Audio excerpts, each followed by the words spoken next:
Dengan apa? Salah satunya yang dilakukan teman-teman setiap malam, jenengan typing, jenengan komen, sampean memposting ulang video-video para debater. Itu termasuk salah satu cara untuk mendakwahkan umat Islam. Tanpa antum semua, kita tidak akan bisa berdiri di depan sini. Tanpa usaha dan semangat jenengan semua, kita tidak akan bisa diangkat sampai bertemu di tempat ini oleh Allah Subhanahu wa ta'ala. Maka terima kasih kita kepada teman-teman muslimin wal muslimat. Tiada tara, mungkin ini hanya bisa kita ucapkan, tidak bisa kita lebih balas kecuali hanya doa setiap sholat kita. Terima kasih kepada jenengan. Hai semua, selamat datang di Rosnita Channel, tempat berbagi pengalaman dan edukasi. Bergabunglah bersama kami.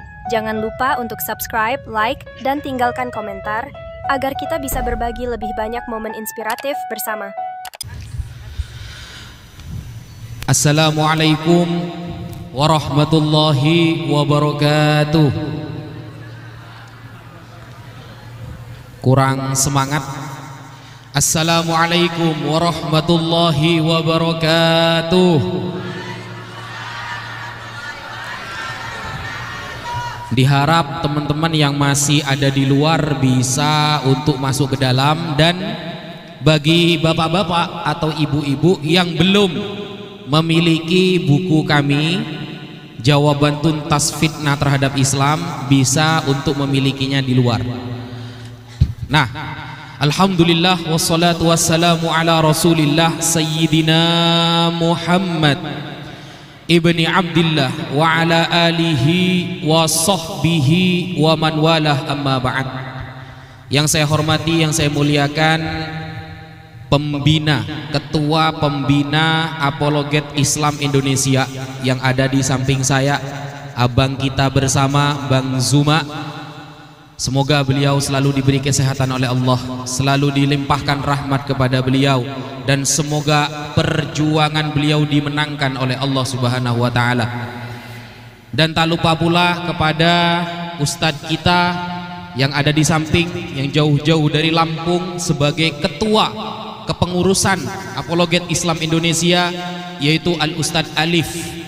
Matta'anallahu bituli hayatihi, dan semoga kita dapat berkah beliau, karena sejauh ini yang saya tahu beliau debaters yang paling sabar.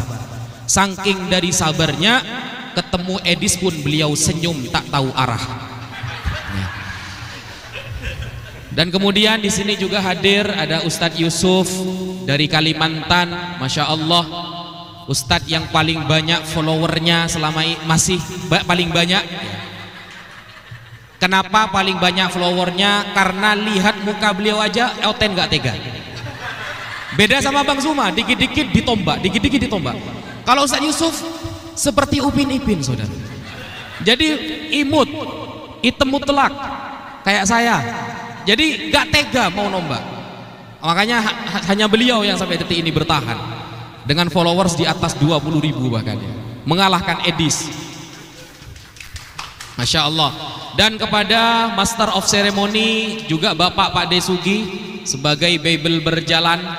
Tapi tergantung Biblenya. Ini tanyakan dulu sebenarnya, Bible tahun berapa? Karena beliau bilang tahun 73, yang sekarang beda. Berarti hafalannya sudah gak hafal itu. Bible tahun berapa beliau berjalannya, kan seperti itu.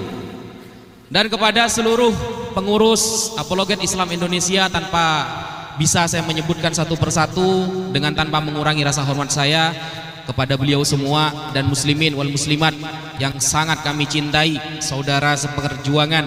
Meskipun setiap malam kita bertemu di online, meskipun setiap malam kita hanya mendengarkan suara, kita hanya mendengarkan gambar, tapi semoga itu menjadi wasilah nanti di akhirat Allah kumpulkan kita di bawah naungan Nabi Muhammad SAW untuk membuktikan bahwa kita cinta agama Islam. Tidak tidurnya kita siang dan malam mendengarkan para pejuang berdakwah, semoga menjadi amal berkah kita. Kita tahu mungkin semuanya ingin bisa menjawab, kita tahu mungkin semua ingin bisa menghantam orang-orang itu, tetapi apalah daya, keterbatasan kita ada di diri kita masing-masing. Kita adalah apa yang kita baca. Apa yang kita baca itulah kita. Maka semakin banyak kita membaca, maka akan menunjukkan seperti apa sikap kita ketika mendengarkan hujatan terhadap Islam. Maka di sini Apologet Islam Indonesia salah satu usahanya bukan hanya berdiskusi melalui media sosial, bukan hanya membagi sebagian rezeki kepada teman-teman mu'allaf, bukan hanya berdakwah di dunia real antara panggung ke panggung, tapi kita juga menulis. Kita menulis agar teman-teman bisa memiliki tulisan itu dan mempelajarinya, mendalaminya, karena kewajiban di dalam Al-Quran adalah ku anfusakum wa ahlikum naro, jagalah diri kamu dulu dijaga, wa ahlikum dan keluargamu dulu naro, dari api neraka. Karena kewajiban kita menjaga diri kita dan keluarga kita dulu, belum kepada orang lain. Keluarga dulu kita benahi, benarkah akidahnya, benarkah ajarannya, bagaimana ibadahnya. Jangan-jangan hanya KTP kita yang Islam tapi Ramadan kita males puasa. Jangan-jangan hanya KTP kita Islam tapi mendengarkan orang menghujat Islam kita biasa-biasa saja. Jangan-jangan kita hanya berKTP Islam, di mana-mana bangga mengaku umat Nabi Muhammad, tetapi ketika ada orang yang menghujat, hati kita tak bergetar untuk merasakan daya giroh yang ada dalam tubuh kita. Maka apa kata Nabi, kata salah satu ulama kita, Imam Syafi'i. Imam Syafi'i mengatakan, kalau ada orang jelas-jelas menghujat Islam, dia tidak bergetar hatinya, maka fakabbirhu thalathan, takbirlah 3 kali, karena sesungguhnya dia adalah mayat yang hidup. Kalau ada orang mendengar hujatan Islam, Al-Quran diinjak, saudara, kurang ajar, Nabi Muhammad dihina, tapi hati kita tak bergetar sama sekali, maka perlu ditanyakan keimanannya, perlu ditanyakan pola pikirnya, perlu dipertanyakan circle-nya, perlu ditanyakan gaya hidupnya, perlu ditanyakan ibadahnya. Jangan-jangan dia adalah orang-orang yang munafik. Karena orang munafik secara tegas di dalam Al-Quran disebutkan, mereka adalah orang-orang yang jarang menyebutkan Allah, jarang menyebutkan tentang Allah, apalagi mengajarkan ajaran yang Allah berikan kepada kita. Wala yadhkurunallaha illa qalila. Mereka tak ingat kepada Allah meskipun kecuali sedikit, hanya sedikit. Jadi ciri-ciri orang munafik yang ada di dalam Al-Quran tertulis secara tegas. Al-Quran mengatakan wala yadhkurunallaha illa qalila. Mereka tidak ingat kepada Allah kecuali hanya sedikit, tak ada usaha. Makanya Rasulullah menyampaikan jahidul kuffara wal musyrikin, lawanlah orang-orang musyrik, orang-orang kafir dengan 3 cara, kata Rasulullah. Ada 3 cara. Bi alsinatikum, kalau mampu menyampaikan dengan diskusi, berdiskusilah. Mampu menyampaikan dengan ceramah, ceramahlah. Mampu menyampaikan dengan postingan, posting. Alsinatikum. Yang kedua, bi amwalikum, kata Nabi. Kalau kamu berjuang melawan orang-orang kafir, ada 2 cara. Yang kedua adalah bi amwalikum, dengan harta. Ada dari sebagian teman-teman kita yang hadir di sini tidak bisa berdiskusi, dia mensedekahkan rezekinya untuk acara para pejuang umat Islam. Bagus, hadisnya ada, sahih. Tidak bisa dengan harta karena kita termasuk orang fakir miskin misalnya. Yang terakhir, bi anfusikum, dengan diri kalian. Dengan apa? Salah satunya yang dilakukan teman-teman setiap malam, jenengan typing, jenengan komen, sampean memposting ulang video-video para debater. Itu termasuk salah satu cara untuk mendakwakan umat Islam. Tanpa antum semua, kita tidak akan bisa berdiri di depan sini. Tanpa usaha dan semangat jenengan semua, kita tidak akan bisa diangkat sampai bertemu di tempat ini oleh Allah Subhanahu wa ta'ala. Maka terima kasih kita kepada teman-teman muslimin wal muslimat. Tiada tara, mungkin ini hanya bisa kita ucapkan, tidak bisa kita lebih balas kecuali hanya doa setiap sholat kita. Terima kasih kepada jenengan yang terjawab. Sedangkan kita tidak butuh manuskrip. Manuskrip itu sebagai pelengkap. Kalau ada manuskrip maka itu pelengkap. Sedangkan kita diturunkan Al-Quran oleh Allah melalui Nabi Muhammad dengan cara talaqi, guru ketemu murid, murid ketemu murid, murid ketemu murid, terus sampai Al-Quran ada di tangan kita. Misalnya Sayyidina Umar pernah mendengarkan Rasulullah membaca Al-Quran, Siratal ladzina an'amta alaihim. Sayyidina Ali mendengarkan Rasulullah membaca Siratal ladzina an'amta alaihimu. Kok beda? Satu alaihim, satu alaihimu. Nah, kedua-duanya dari jalur Rasulullah. Rasulullah itu wa ma yantiqu 'anil hawa in huwa illa wahyun yuha. Tidaklah yang diucapkan Nabi kecuali memang benar-benar wahyu dari Allah. Ini namanya bukan tahrif, ini namanya bukan distorsi, ini namanya bukan perubahan, karena kedua-duanya datang dari Rasulullah. Kalau kedua-duanya datang dari Rasulullah, berarti pasti datang dari Allah. Karena kata Allah di dalam Al-Quran, kullu ma atakumur rasulu fakhudu. Apapun yang datang dari Nabi ambillah, wa ma nahakum anhu fantahu. Yang dilarang oleh Nabi maka cegahlah. Nah, berarti apapun yang datang dari Nabi berarti itu datang dari Allah. Itu bukan distorsi namanya. Beda sama Bible. Mereka yang menghina Islam lalu mengatakan Al-Quran ini ada 7 macam bacaan, padahal 7 macam bacaan sama-sama datang dari Rasulullah. Beda sama mereka. Sama seperti tadi ketika Pak Desugi mengatakan saya Bible berjalan tahun berapa dulu Pak De? Kalau 2025 beda sama dulu. Sedangkan julukan itu mungkin sudah 10 tahun yang lalu disematkan kepada beliau. Berarti beliau pun sudah banyak ditahrif oleh Oten.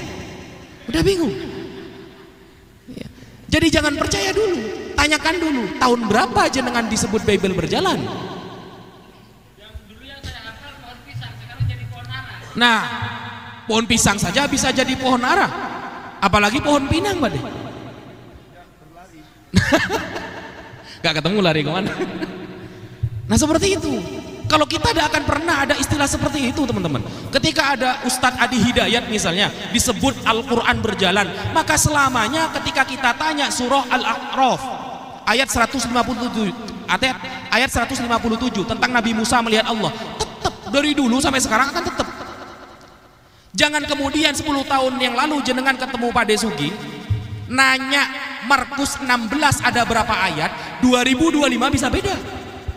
Bisa beda. Tapi kalau ada ustadz misalnya yang terkenal Al-Quran berjalan, Ustadz Adi Hidayat, 10 tahun yang lalu jenengan tanya suratul Fatihah ada 7 ayat, 2025 pun ditanyakan tetap ada 7 ayat. Itu bedanya kita dengan mereka. Maka kita jangan sampai pesimis, jangan sampai kecil hati. Kita itu ya'lu wa la yu'la alaih. Islam itu selalu di atas. Tidak akan pernah ada yang lebih atas daripada Islam. Maka ketika Allah mengatakan wa may yabtaghi ghairal islami dina fala yuqbala min, barang siapa yang tidak beragama Islam maka ditolak. Itu Allah yang mengatakan. Kita harus tegas. Pertama ya. Yang kedua, pertanyaan yang sering ditanyakan tentang Nabi Muhammad sallallahu alaihi wasallam. Nah, kalau memang yang diucapkan Nabi Muhammad itu adalah wahyu, kalau memang yang disampaikan Nabi Muhammad adalah wahyu, kenapa beliau pernah salah? Itu ada pertanyaan seperti itu. Kenapa beliau pernah salah? Bahkan Nabi Muhammad di dalam hadis sahih pernah lupa ketika sholat. Lupa. Ingat, Nabi Muhammad pernah lupa rokaat ada berapa? Bahkan Nabi Muhammad pernah 1 kali meninggalkan sholat subuh ketiduran. Bahkan Nabi Muhammad pernah lupa surah Al-Quran yang dibaca ketika sholat. Nah, kesalahan orang-orang kafir itu yang menghina Islam ini, mereka menganggap Nabi itu Tuhan. Itu yang salah. Itu salah Pak. Kita bagaimanapun harus meyakini Nabi Muhammad manusia.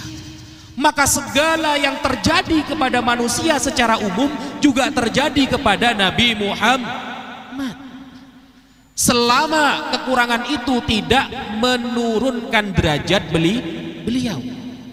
Nabi Muhammad pernah lupa, pernah. Seperti sholat subuh, Nabi Muhammad pernah ketiduran Pak. Itu diterangkan di dalam kitab Al-Muwatta yang ditarang oleh salah satu pendiri madhab Maliki, namanya Imam Malik bin Anas.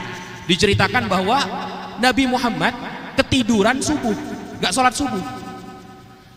Padahal Nabi Muhammad sudah mengatakan kepada sahabat, nanti subuh aku bangunin. Ternyata sahabat yang disuruh bangunin oleh Nabi ternyata ketiduran juga.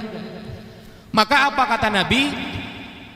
Aku diberi lupa oleh Allah liusyarri, untuk disyariatkan sholat qadha. Bayangkan, lupanya Nabi menjadi rukhsah bagi kita. Nabi lupa sholat subuh karena ketiduran, agar nanti Allah akan menetapkan hukum namanya sholat qadha. Bermanfaat apa tidak kepada kita? Manfaat.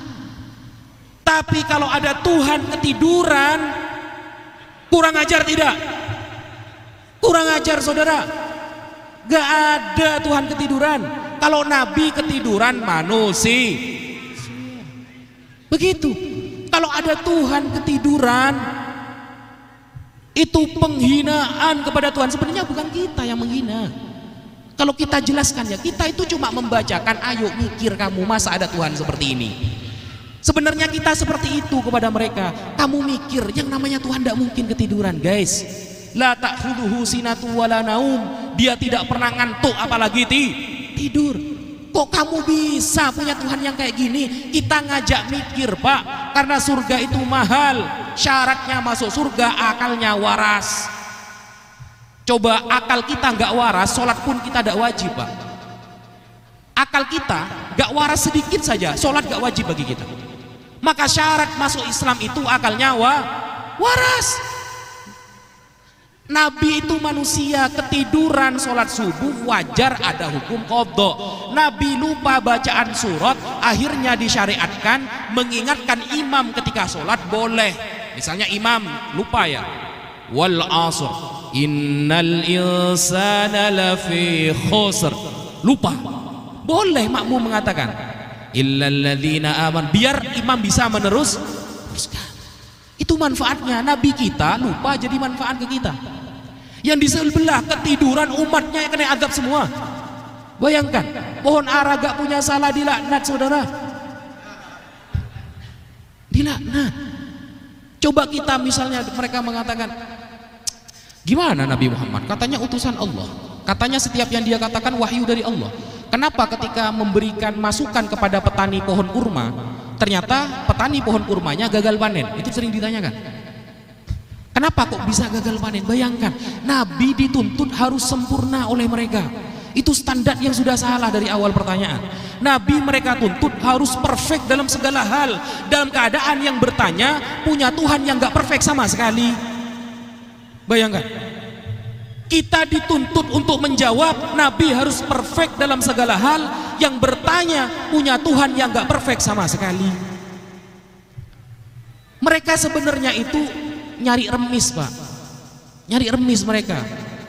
Sudah terlanjur Tuhan saya seperti ini, ya sudahlah saya nanya seperti itu. Begitu. Makanya Allah turunkan hidayah itu kepada orang-orang yang IQ-nya itu mulai waras. Itu yang turun hidayah nanti. Yang IQ-nya sudah konslet, seperti Edis yang kalau ngomong saja saya tidak pernah ditonton sama dia. Jadi kalau saya ngomong sama dia, dia nengoknya ke sana gitu. Entah ada apa, ya. Apakah sebenarnya beliau punya penyakit, wallahu alam. Semoga Allah selalu beri kesehatan, ya. Ya, dan hidayah meskipun agak mustahil, ya. Ya. Iya, karena syaratnya orang yang dapat hidayah itu akalnya sudah mulai waras, mulai tidak konslet. Kalau akarnya itu masih seperti saklar on dan off, maka selamanya dia agak akan disentuh oleh hidayah, saudara. Hidayah itu milih-milih.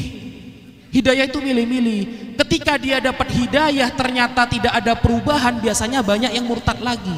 Banyak yang dimualafkan sama Bang Zuma, beberapa bulan tidak kuat begini-begini, murtad lagi. Berarti dia belum dipilih. Maka antum, ibu-ibu, bapak-bapak yang ada di depan saya ini, bersyukur Anda dipilih oleh Allah menjadi umat Islam. Itu gak bisa dibeli, Pak. Iman itu gak bisa dibeli. Iman itu gak ada yang jual.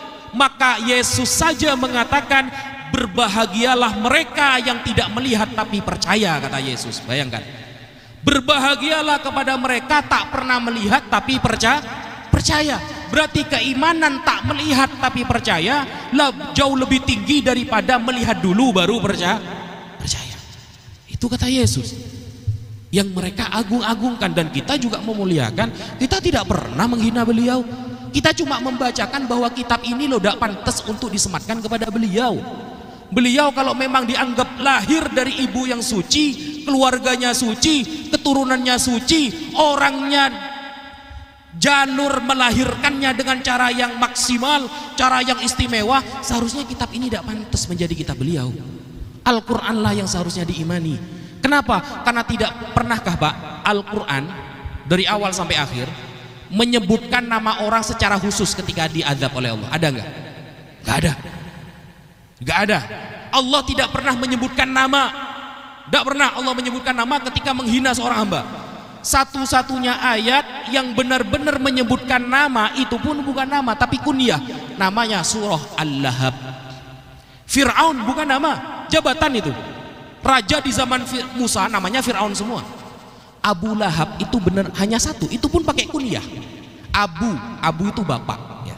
Abu Bakar, bapaknya Bakar. Abu Lahab, bapaknya Lahab. Begitu. Pakai kunyah, tidak nyebut nama Allah, Pak. Ketika Allah menghinakan seseorang, ketika Allah mengazab seseorang, suatu kaum, tidak pernah. Apalagi mengajari ngomong anjing sama orang, nggak pernah itu. Di sebelah apakah ada? Ada. Yang ngajari, bayangkan, ngajari ngomong anjing ada. Allah tidak pernah menyebut nama. Sampai baca dari suratul Fatihah sampai surah An-Nas, bahkan orang yang menyihir Nabi Labid bin Al-A'sam tidak pernah disebutkan namanya oleh Allah. Dajjal yang menjadi cobaan kita terakhir di hari kiamat tidak pernah disebutkan namanya oleh Allah. Tidak pernah. Itulah kerennya Al-Quran, tanpa menyebut nama, tapi semua aliran sesat kena. Semua aliran sesat kena. Dan termasuk yang sering ditanyakan oleh orang kafir tentang Allah itu apa?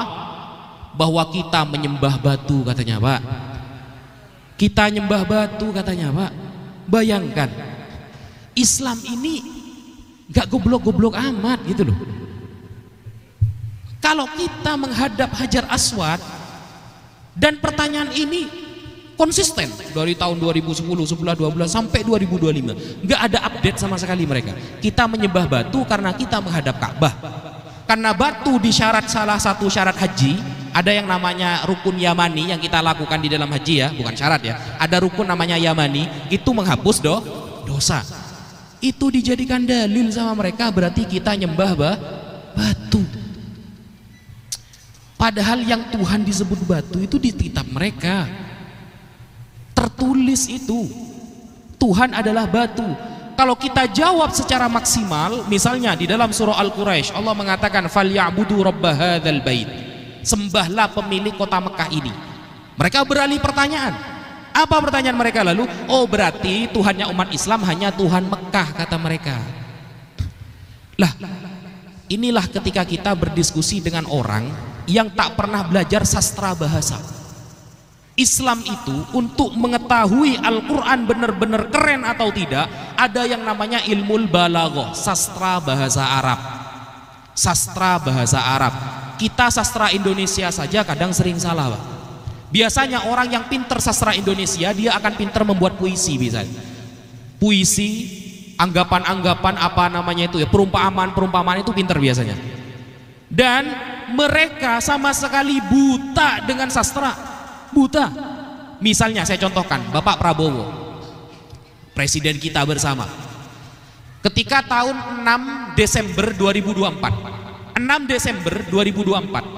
kota Banda Aceh mendapatkan juara 1 sebagai kota terbersih di Indonesia tahun 2024 tanggal 6 Desember. Lalu Bapak Prabowo datang nih ke Aceh mengatakan, saya adalah presiden Aceh. Apakah berarti Pak Prabowo itu presiden Aceh saja? Kan tidak. Kalimat presiden identiknya dengan pemilik negara, bukan kota.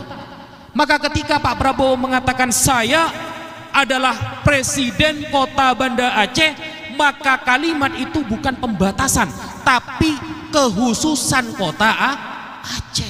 Karena kota Aceh mendapatkan label kota yang paling bersih tahun 2024. Apakah kemudian presiden langsung menjadi terbatas hanya sebuah kota? Kan tidak. Tidak akan pernah ada kata presiden hanya terbatas dalam satu kota. Yang namanya presiden pasti satu negara. Tapi karena saat itu beliau pidato di Aceh, maka Aceh menjadi mulia karena paling bersih. Sama dengan Allah. Ketika Allah mengatakan, innama umirtu an a'budah robba hadhil baldah. Aku memerintahkan kepada Nabi Muhammad untuk menyembah kota Mekah ini. Tuhan kota Mekah. Pernahkah Tuhan itu identiknya dengan sebuah kota? Kan tidak. Yang namanya Tuhan itu identiknya pasti dunia. Maka ketika Tuhan mengatakan, aku menyuruh Nabi Muhammad untuk menyembah berarti dia Tuhan. Kota Mekah ini, pemilik kota Mekah ini, berarti dia sedang menguasai kota Mekah, bukan Tuhan yang terbatas hanya di kota Mekah. Itu beda pahamnya. Nah seperti ini saja Bang Zuma berkali-kali menjelaskan, itu tidak paham-paham mereka. Kadang saya mikir kepada Bang Zuma ini, jujur Pak ya, ada satu yang saya bingung sama Bang Zuma ini. Ini tidak apa-apa Bang ya. Banyak orang yang bilang Bang Zuma ini keras. Enggak. Justru dengan beliau setiap malam melayani orang-orang geblek itu, beliau sabar berarti. Berarti beliau sabar, saudara. Sabar berarti. Justru saya yang nggak sabar. Saya kalau dengerin ditanyain A ngomongnya Z, itu HP pengen saya lempar itu. Ini apa ini, anjir kata saya. Gak nyambung. Itu saya matikan live aja, matikan aja. Daripada lama-lama saya yang jadi gila kata saya. Bang Zuma ini justru sabar. Setiap malam beliau melayani orang-orang geblek itu. Bayangkan, yang mengaku dikit-dikit ada Roh Kudus, bayangkan. Setiap malam Bang Zuma disuruh dengerin dongeng. Bang, datang-datang sok-sokan. Bang, kita diskusi aja. Ayo kata Bang Zuma. Pertanyaan pertama sudah dongeng mereka. Tuhan kami ini Bang, keren Bang. Kadang jadi manusia, kadang jadi Tuhan. Nah, gini aja kita kan diajak geblek kan. Ini jangan-jangan siluman kata saya. Nantang debat, awal pembukaan dia sudah bikin kita bingung. Cara membedakan mana Tuhan, mana siluman. Setahu saya dulu yang kadang jadi ular jadi manusia itu namanya Misteri Dua Dunia di Indosiar dulu. Film ada dulu itu. Langit bumi bersaksi kan gitu itu. Nah, ditanyakan nih sama Bang Zuma. Pernah nggak Tuhan menghukum orang yang benar? Itu pernah ditanyakan sama Bang Zuma itu. Pernah nggak Tuhan menghukum orang soleh? Semua kitab suci Pak, yang namanya orang soleh, namanya anak yang paling baik. Kita pun kalau punya anak, pasti yang paling baik yang kita sayang. Tuhan itu kalau punya hamba dan hambanya soleh, pasti dia disayang, nggak mungkin dihukum. Justru yang nakal yang dihukum. Masuk akal apa tidak? Nah, Bang Zuma nanya nih, pernahkah hukum Tuhan menghukum, menjadikan tumbal orang yang benar? Dijawab sama ini akun yang nggak jelas ini. Nah, lah itu sudah dinubuatkan. Nah, nyambung apa tidak? Pertanyaannya itu, pernahkah Tuhan menghukum orang yang soleh? Ada hamba yang soleh, setiap hari sholat, setiap hari sedekah, dijadikan tumbal sama Tuhan. Pernah nggak ada sejarah seperti itu? Loh, ini kan sudah dinubuatkan. Nyambung apa tidak? Gak nyambung kan? Tapi tetap beliau layani, berarti beliau sabar ini. Jadi kalau suatu saat Bang Zuma jatuh sakit, nggak debat, langsung belikan oskadon saudara. Itu bukan badannya yang konslet, itu memorinya Bang Zuma sudah tidak bisa itu. Ustadz Yusuf PI. Nah kan, ketawa dulu kan? Karena lawannya itu pelawak rata-rata. Saya satu kali masuk room beliau, oke lah penontonnya 16.000, 20.000 ya. pertama masuk, yang Allah datangkan di roomnya beliau ini bukan orang yang siap berdiskusi, sudah mempelajari kitabnya secara komprehensif, bukan. Ngelawak yang datang. Maka jangan heran kalau beliau itu dikit-dikit senyum sekarang. Efek dari itu. Ke bawah kan, ke sini kan ya. Kan begitu, Ustaz.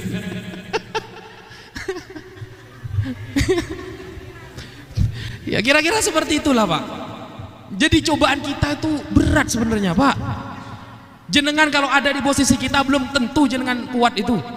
Setiap hari kita selalu dihadapkan orang-orang yang seharusnya dia sudah ada di rumah sakit jiwa, tapi didatangkan kepada kita, jenengan taping di bawah, hajar bang, yang kita pusing.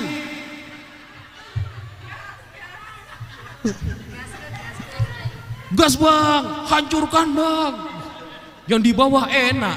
Kadang yang di atas debat di komentar juga debat, Pak. Jadi yang nonton gak ada sebenarnya. Yang di bawah debat ya, antara taping yang di atas debat juga. Ini kurang ajar penonton ini, kata saya. Asik sendiri. Ini yang nonton yang mana ini, kata saya. Astagfirullah, naudzubillah. Ya seperti itulah. Tapi semua itu bukan tanpa alasan. Karena kita cinta kepada Nabi Muhammad.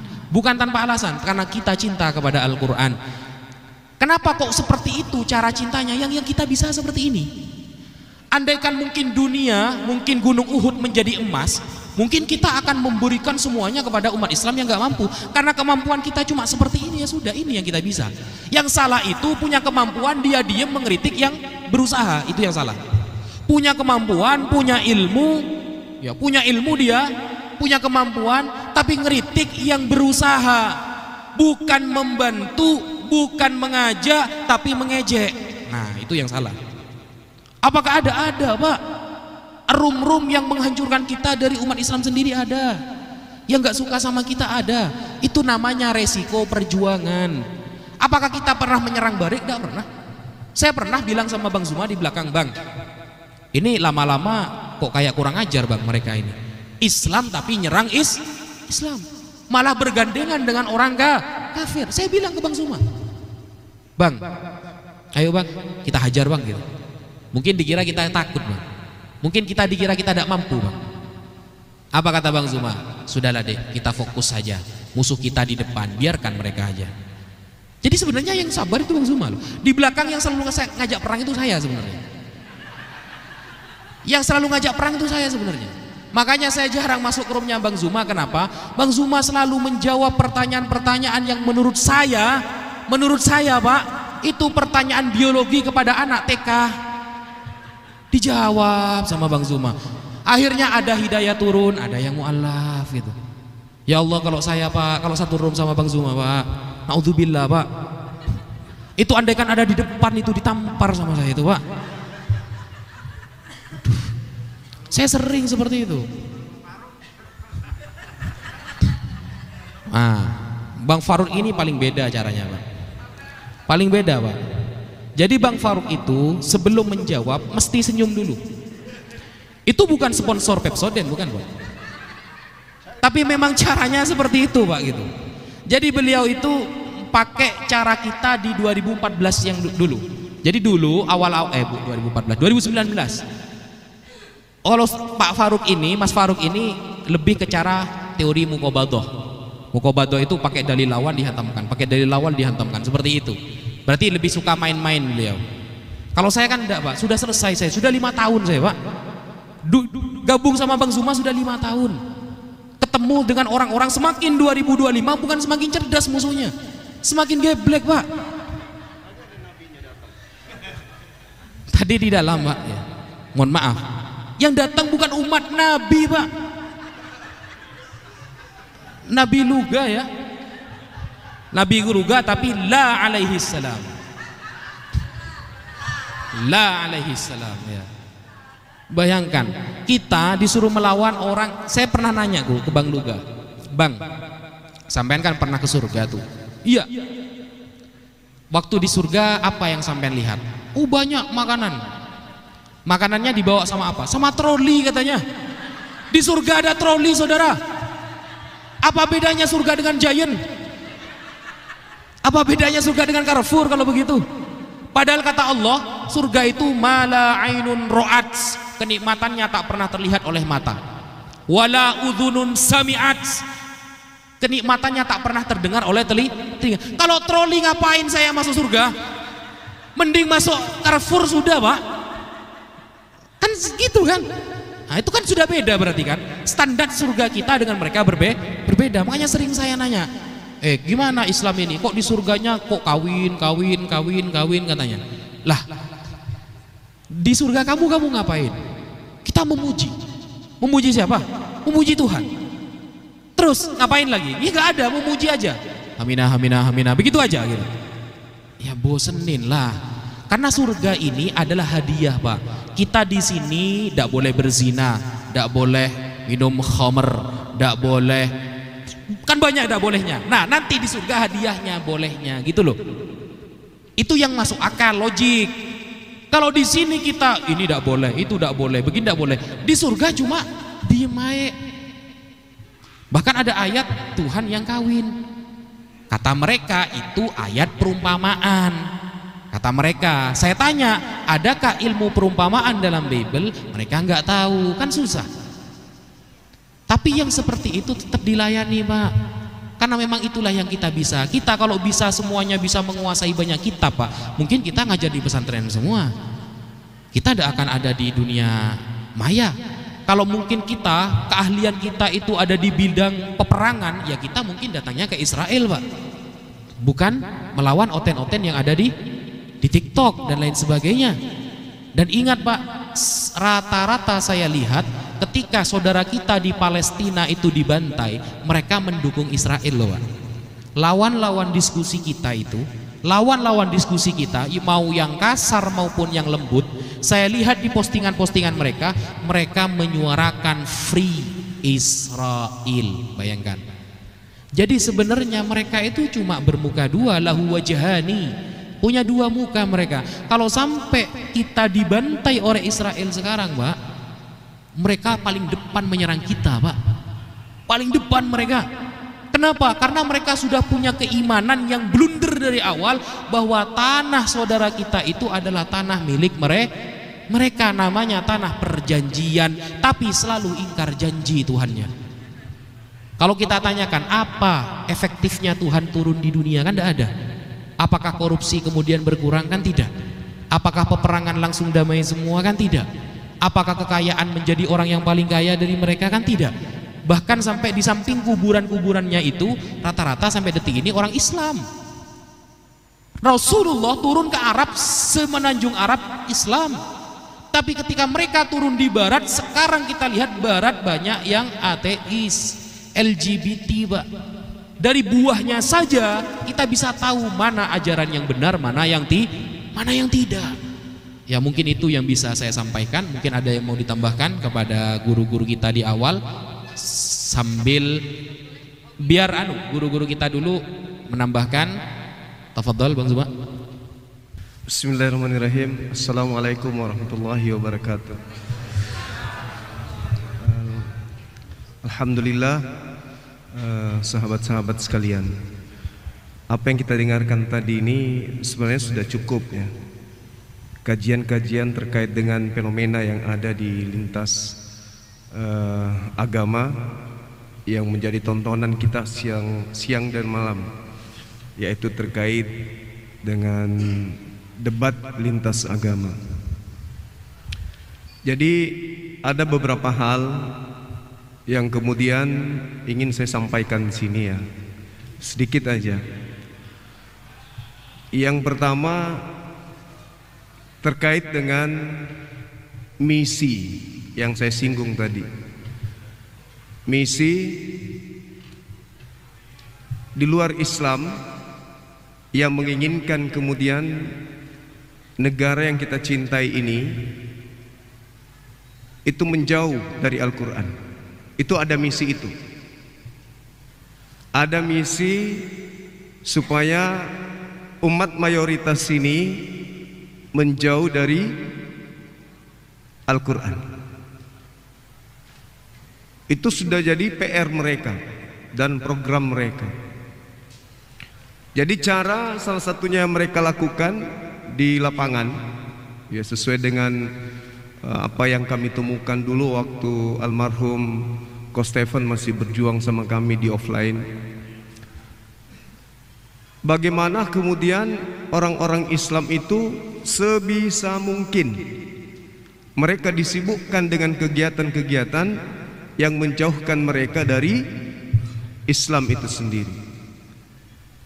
Bahkan jauh sebelum kita tahu dunia debat seperti ini, itu ada satu keadaan di mana mereka berupaya kemudian menghilangkan tanda-tanda sejarah Islam, seperti misalnya kuburan-kuburan para pejuang yang perjuangannya adalah menyebarkan agama Islam di Nusantara ini. Itu adalah bagian daripada misi mereka, supaya Islam sejarahnya hilang. Kalau sejarah Islamnya sudah hilang di negara kita ini, di Nusantara kita ini, maka anak generasi Islam berikutnya itu akan mudah digiring kemudian untuk mengikuti ajaran mereka. Itu temuan kami. Oleh karena itulah sebenarnya dunia debat ini yang mereka buka, bukan kita yang buka, mereka yang buka. Mereka yang kemudian mengajak umat Islam untuk buka-bukaan tentang agama. Kenapa demikian? Pernah saya ceritakan, dulu saya pernah mensyahadatkan salah seorang polisi di masjid. Ini udah sering saya sampaikan. Saya diusir dari masjid. Gara-gara apa? Gara-gara saya menyebut nama Yesus di masjid. Artinya umat Islam itu tidak ada pembekalan, sangat-sangat tabu dengan istilah-istilah Yesus. Sementara mereka sangat familiar istilah Isa. Kalah nggak kita satu langkah? Kalah kita. Bahkan kebanyakan dari kita tidak mengenal apa itu Theos, betul? Iya. Sebelum ada para apologet Islam, kita tidak tahu Theos. Yang kita tahu Allah. Iya kan? Begitu dilihat Latinnya ternyata sama dengan terjemahan Al-Quran juga Allah. Kita kalah 2 langkah. Sebelum apologet Islam ini kemudian berdiri, kita umat Islam itu tidak tahu apa itu Bible. Benar nggak? Oh iya. Bahkan sekarang masih akrab dengan kata Alkitab. Kalah nggak kita 3 langkah? Kalah. Terus mau sampai kapan kita kalah terus? Hari ini boleh mereka minoritas, tapi kalau kita diam, tidak ada yang menyuarakan, mau sampai kapan? Orang-orang yang ada, guru-guru yang ada di depan kita ini mau hidup? Mau sampai kapan mereka hidup? Kalau tidak ada regenerasi minimal ketika kami berdialog, ketika kami berdebat, kami sudah menyampaikan ini loh posisi keadaan Islam hari ini. Ada nggak yang ingat 2 malam yang lalu, 1 malam yang lalu, 2 malam yang lalu, ketika saya naik ke komal mereka, di mana mereka kemudian memproklamirkan Indonesia sudah dijamah burung merpati katanya. Indonesia dilawat Theos. Itu cita-cita. Dan kalau mereka sudah mencita-citakan, mereka akan perjuangkan. Kenapa tidak? Kita tahu kan bagaimana zaman kolonialisme. Ada yang tahu?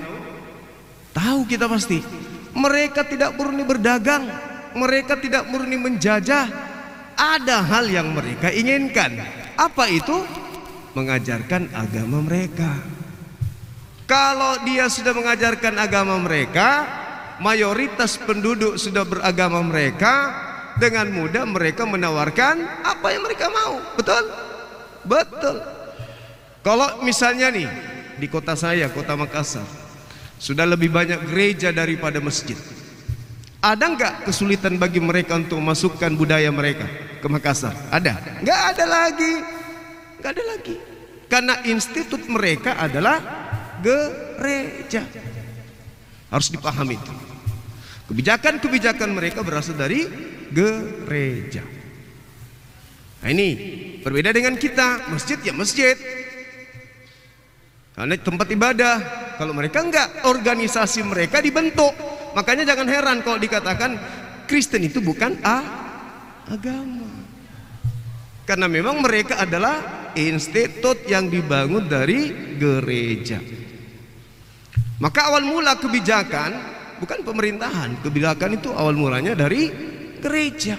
Itu asal usulnya. Makanya kalau misalnya kota Makassar penuh dengan gereja, maka yang dari luar itu dengan mudahnya masuk. Seperti yang disampaikan tadi Gus Wapi, ya LGBT dengan mudahnya masuk, iya kan? Murtad di mana-mana, orang dikawinkan di dalam, di tempat mereka. Anak-anak kita bagaimana nasibnya? Nah, inilah kenapa apologet itu hadir. Meskipun dianggap sepele oleh sebagian orang, tapi ini adalah hal yang sangat penting. Saya sangat bersyukur sebagai pembina setelah tahu bahwa yang akan menghadiri kegiatan ini dari sahabat-sahabat muslim muslimah itu sangat antusias. Saya sangat bersyukur. Artinya kepedulian kita sebagai umat Islam terhadap agama ini itu sangat tinggi. Cuman ada satu hal pesan saya Bapak Ibu sekalian, bahwa ketika kita terlibat dalam dunia debat, apapun posisi kita di situ, sebagai netizen kah, sebagai ahli typing kah, jangan pernah membuat kita benci. Jangan. Pupuk rasa kasih sayang kepada mereka. Kenapa hal demikian? Kenapa bisa? Apa sebabnya? Satu, mereka itu terlanjur aja. Terlanjur. Terlanjur apa? Terlanjur cinta kepada makanan mereka, tata cara ibadah mereka, cinta buta terhadap tokoh-tokoh mereka. Tapi mereka tidak melalui proses berpikir seperti Islam. Sampai orang menangis ketika menyebut Nabi Muhammad karena membaca kitab-kitab yang mengkaji tentang pribadi beliau. Lah kalau Paulus mau dikaji pribadi beliau, di mana kitabnya? Apa kitabnya? Nggak ada. Nggak ada kitabnya. Jadi jangan membuat hati kita itu keras. Begitu ada penghujat di atas, oh kita mati-matian di bawah. Jangan. Didoakan aja coba. Yang di atas itu macam Bang Sum itu cuma acting aja, acting. Kalau marah, ngamuk itu acting. Sebenarnya itu kasihan sama mereka.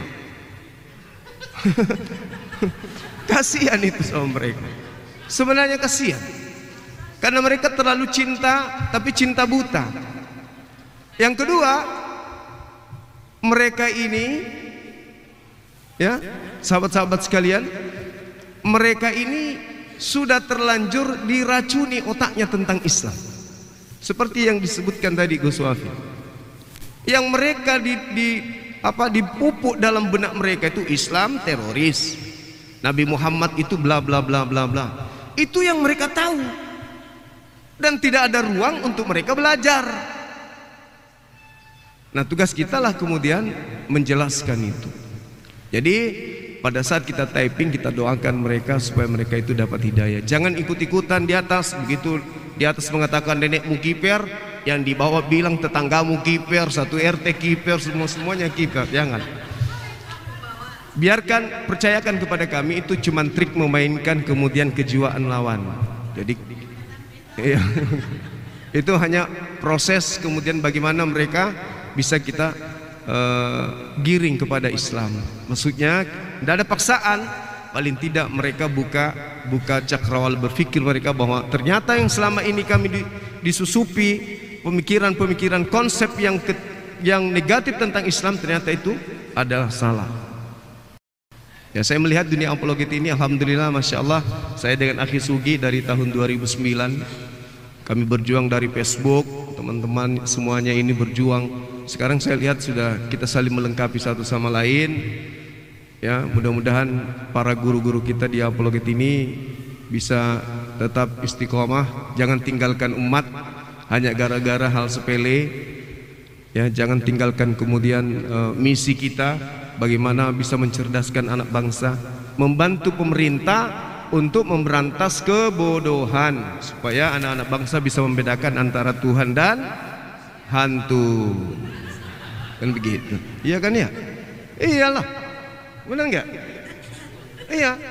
Karena setahu saya ada yang kaget karena mengira melihat hantu.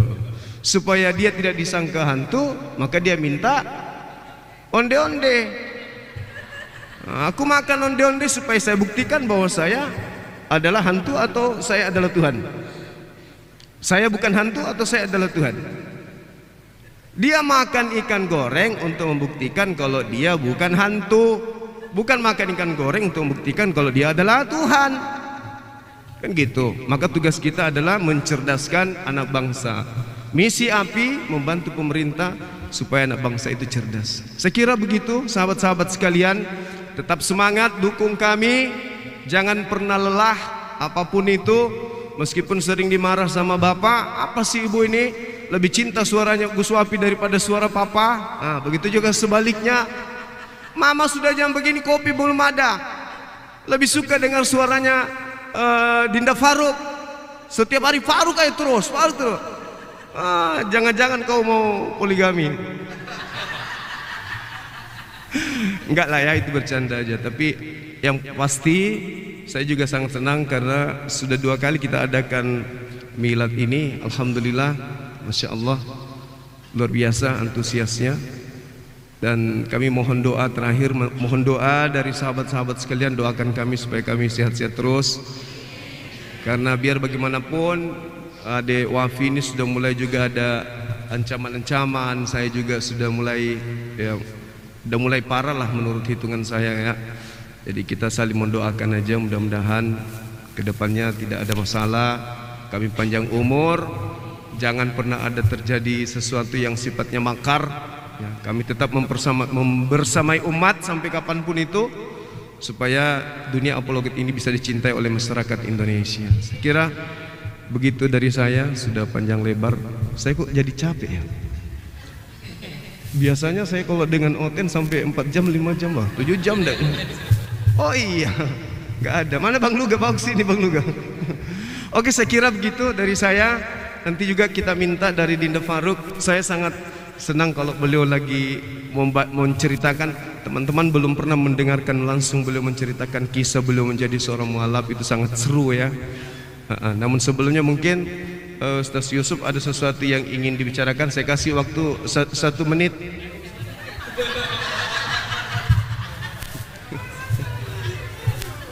Satu menit ya. Setuju enggak?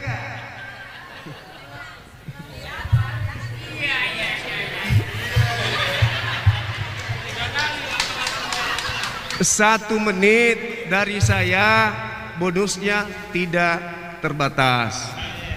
Silakan. Ini adik saya. Oke. Assalamualaikum warahmatullahi wabarakatuh. Waduh. Iya, ini iya.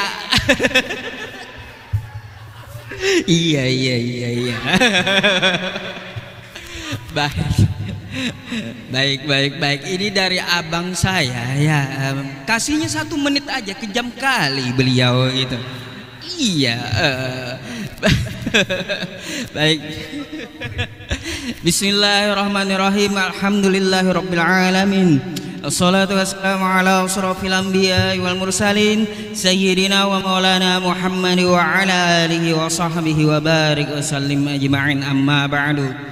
Sebelumnya saya berterima kasih dulu kepada Abang Dazuma gitu ya, yang secara khusus beliau juga mengundang saya dan Ustadz kita, Ustazuna Ustadz Wafi, dan panitia penyelenggara dari milad API yang kedua. Mungkin Bapak Ibu semuanya sudah ya kenal saya gitu ya, yang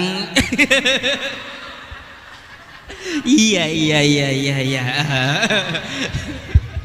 Iya, ciri khasnya kayak gitu. Kalau saya bilang iya pasti kenal semuanya, Bapak Ibu semua. Kan kayak gitu. Ini api, tidak kenal sama jenengan.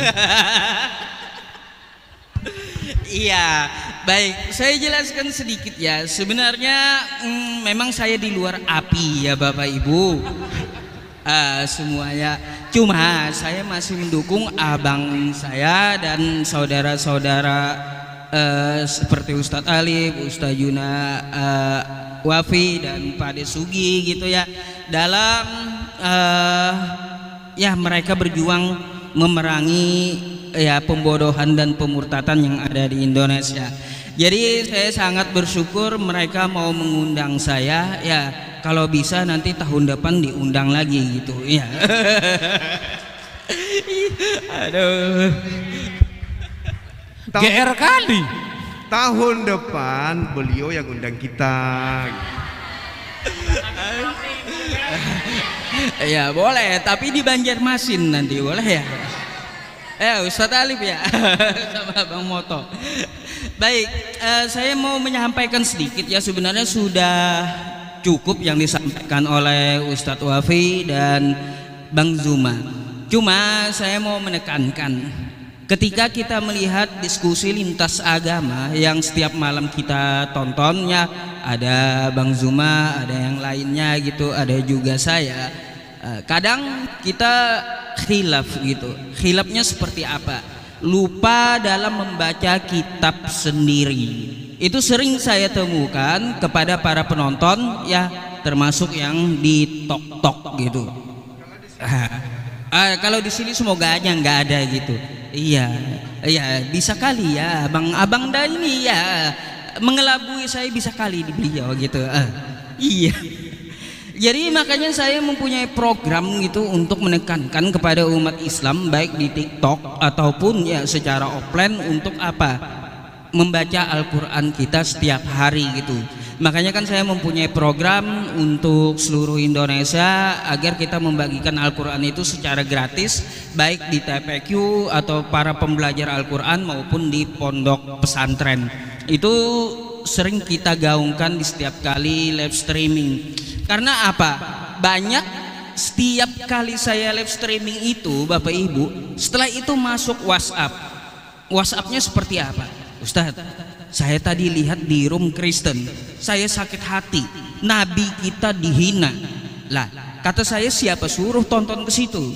Sering kita juga edukasi di live streaming itu, bahwa Allah Subhanahu wa taala berfirman di dalam Quran surah An-Nisa ayat 140, faqalallahu taala ya a'udzubillahi minasyaitonir rajim wa qad nazzala 'alaikum fil kitabi an idza sami'tum ayatillahi yukfaru biha wa yustahza'u biha fala taq'udu ma'ahum hatta yakhudu fi haditsin ghairi innakum idzam mithluhum innallaha jami'ul munafiqina wal kafirina fi jahannam jami'a. Shadaqallahul azim. Ya, apa yang dikatakan oleh Allah Subhanahu wa taala di situ, wa qad nazzala 'alaikum fil kitabi, dan sesungguh Allah itu telah menurunkan Al-Qur'an untuk kita. An idza sami'tum, apabila ayat Allah itu dihina oleh orang-orang kafir, maka kata Allah Subhanahu wa taala, fala taq'udu ma'ahum, jangan duduk bersama mereka.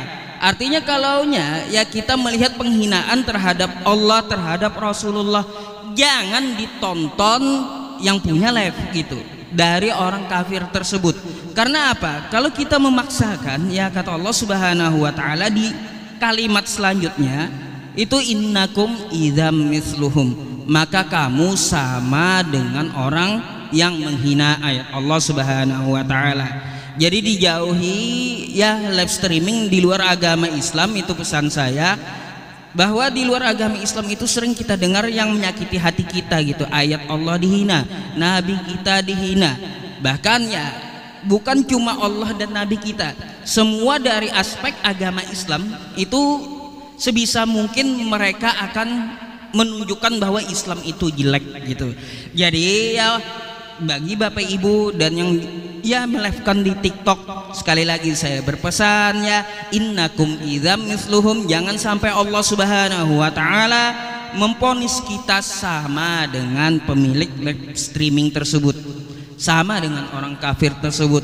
Innallaha jami'ul munafiqina wal kafirina fi jahannam jami'a. Sesungguhnya Allah Subhanahu wa taala akan mengumpulkan orang kafir dan orang munafik di neraka jahanam bersama-sama. Na'udzubillahi min dzalik. Jadi maka dari itu Bapak Ibu semuanya, saya hanya menambahkan dan mengingatkan untuk kita ya sebagai saudara-saudari muslim, banyak yang berjuang secara sosial media maupun online-nya ataupun ya secara offline seperti Bang Zuma, Ustadz Wafi gitu, mengingatkan seluruh umat Islam agar menjauhi rum-rum yang menghina Allah Subhanahu wa taala, Al-Qur'an kita maupun Rasulullah sallallahu alaihi wasallam. Jadi seperti itu yang pertama. Yang kedua, saya mau sampaikan kepada semuanya ya Bapak Ibu semua. Mari kita perbanyak ya baca Al-Qur'an kita. Al-Quran kita itu adalah Al-Quran yang memang firman Allah Subhanahu wa ta'ala lengkap Allah turunkan gitu ya, dan tidak bisa diubah-ubah seperti yang disampaikan oleh Ustazuna Wafi tadi. Wa tammat kalimatu rabbika sidqan wa adla la mubaddila li kalimatihi wa huwas samiul alim. Telah sempurnalah kalimat Tuhanmu yang di dalamnya mengandung kebenaran.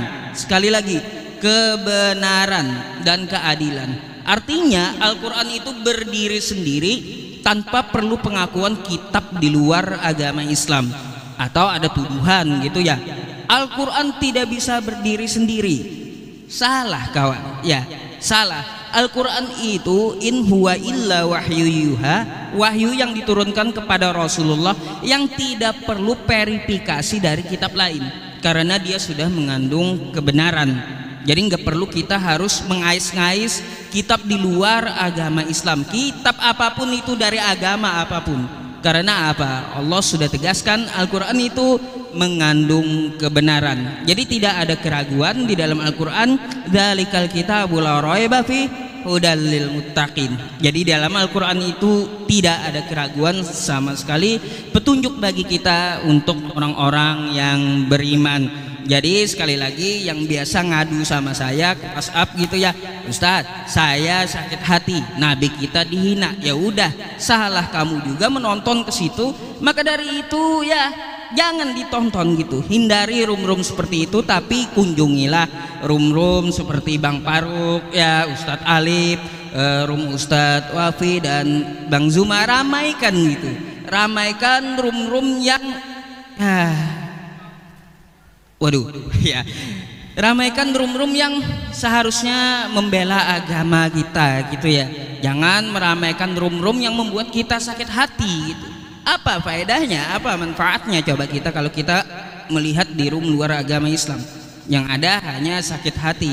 Lebih baik kita melihat rumnya Ustadz Wafi, kalau Al-Quran dibacakan fa idza qura'al Qur'anu fastami'u lahu wa ansitu la'allakum turhamun.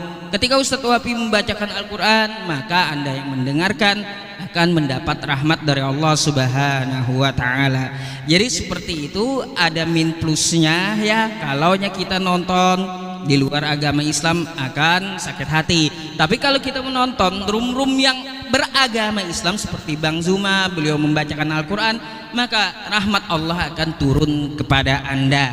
Jadi ya Bapak Ibu semuanya, mungkin itu saja penyampaian dari saya. Jangan lupakan Al-Quran kita. Setiap hari kita nonton debat, baca kitab orang lain, tapi lupa membaca kitab kita. Jangan sampai seperti itu. Na'udzubillahi min dzalik. Jadi saya hanya menambahkan sedikit sebagai pengingat untuk kita semuanya. Ya mungkin seperti itu penyampaian saya. Terima kasih telah menyaksikan episode kali ini di IRR Channel. Semoga hari kalian menyenangkan dan penuh inspirasi.